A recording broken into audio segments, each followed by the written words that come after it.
বাঙালি জাতির ইতিহাস। আমেরিকান বা ইউরোপীয়দের কথা ভাবলে চোখের সামনে ভেসে ওঠে ফর্সা বা শ্বেতাঙ্গ মানুষের ছবি। আফ্রিকানরা সাধারণত কৃষ্ণাঙ্গ, আবার চীনা বা জাপানিদের শারীরিক গঠনও বেশ সুনির্দিষ্ট। কিন্তু বাঙালি বলতে নির্দিষ্ট কোনো চেহারা কি আপনার চোখে ভাসে? কেউ ফর্সা, কেউ কালো, কেউ লম্বা, আবার কেউ বা খাটো। রবীন্দ্রনাথ ঠাকুর থেকে বঙ্গবন্ধু শেখ মুজিবুর রহমান কিংবা লালন সাঁই থেকে সত্যজিৎ রায়, প্রত্যেকের চেহারায় রয়েছে ভিন্নতা। এর কারণ হলো বাঙালি মূলত একটি সংকর বা মিশ্র জাতি। হাজার বছরের বিবর্তনে নানা জাতির রক্তধারা এসে মিশেছে আমাদের ধমনীতে। কিন্তু কারা ছিল আমাদের আদি পূর্বপুরুষ? আজকের ভিডিওতে আমরা খুঁজব বাঙালি জাতির উৎপত্তির সেই রোমাঞ্চকর ইতিহাস। কথায় বাংলা ভাষা কথা বলা জনগোষ্ঠী হলো বাঙালি। ভৌগোলিক ও রাজনৈতিক সীমানা পেরিয়ে বাংলাদেশ, ভারত, পশ্চিমবঙ্গ, ত্রিপুরা, আসাম, উড়িষ্যা এবং বিশ্বের নানান প্রান্তে ছড়িয়ে থাকা প্রায় 30 কোটি মানুষ এই পরিচয়ে পরিচিত। কিন্তু এই বিশাল জনগোষ্ঠীর শেকড় কোথায়? ইতিহাসের চাকা ঘুরিয়ে পিছে যাওয়া যাক। আর্যদের আগমনের বহু আগে প্রাচীনকালে এই ভূখণ্ডে প্রথম যে মানব গোষ্ঠীর বাস ছিল, নৃতাত্ত্বিকরা তাদের নাম দিয়েছে নেগ্রিটো। এরা ছিল খর্বকার ও কৃষ্ণবর্ণের, মানে কালো বর্ণের। বর্তমানের ভিল, সাঁওতাল বা মুন্ডা উপজাতিদের মধ্যে তাদের রক্তের প্রভাব কিছুটা রয়ে গেছে। তবে বাঙালি জাতির মূল কাঠামোটি তৈরি হয় এরপরে আসা অস্ট্রিক বা নিষাদ জাতির হাত ধরে।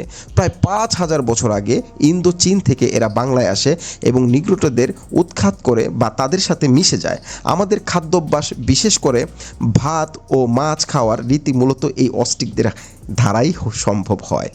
অস্ট্রিকদের পর দক্ষিণ ভারত থেকে উন্নত সভ্যতার অধিকারী দ্রাবিড় জাতি বাংলায় প্রবেশ করে। অস্ট্রিক বা দ্রাবিড়দের মিশ্রণে পাক বাঙালি জনপদ গড়ে ওঠে। এরপর ঘটে ইতিহাসের সবচেয়ে বড় পরিবর্তন। খ্রিস্টপূর্ব 1500 অব্দের দিকে খাইবার গিরিপথ দিয়ে ভারতবর্ষে প্রবেশ করে মধ্য এশিয়া আর্য জাতি। তারা ছিল দীর্ঘকার, ফর্সা এবং উন্নত বৈদেশিক সংস্কৃতির ধারক। খ্রিস্টপূর্ব 5ম শতকের দিকে এরা বাংলায় প্রবেশ করতে শুরু করে। অস্ট্রিক দ্রাবিড় মিশ্রিত আদি বাসিন্দাদের সাথে আর্যদের রক্ত ও সংস্কৃতির মিলন ঘটে। এই মিশ্রণে মূলত আধুনিক বাঙালি জাতির ভিত্তিপ্রস্তর স্থাপন হয়। সংস্কৃত ভাষা ও সনাতন ধর্মের প্রভাব এই সময় থেকেই প্রবল দেখা দিতে থাকে। মিশ্রণ এখানেই থামেনি। খ্রিস্টীয় 8ম শতক থেকে আরবীয় বণিক ও সুফি সাধকরা ইসলাম প্রচার ও ব্যবসার উদ্দেশ্যে বাংলায় আসতে শুরু করে। এরপর তুর্কি, আফগান, মুঘল, ইরানি এবং সবশেষে ইউরোপীয় বা ইংরেজরা এদেশে আসে। এদের কেউ এসেছে শাসক হিসেবে, কেউ বা ধর্ম প্রচারক হিসেবে। ফলে স্থানীয়দের সাথে এদের রক্ত এবং সংস্কৃতির আদান প্রদান ঘটে। এই দীর্ঘ প্রক্রিয়ার ফলে জন্ম নিয়েছে আজকের এই সংকর বাঙালি জাতি। তাই নৃতাত্ত্বিক বিচারে বাঙালির নির্দিষ্ট কোনো শারীরিক গঠন নেই। অস্ট্রিক থেকে আমরা পেয়েছি কৃষি ও খাদ্যাভ্যাস, আর্যদের থেকে ভাষা, আর আরব ইউরোপিয়ানদের থেকে ধর্ম ও আধুনিকতা। এই বিচিত্র মিশ্রণেই বাঙালি জাতিকে করেছে অনন্য এবং উদার। হাজারো বছরের এই পথ চলাই আমাদের গর্ব।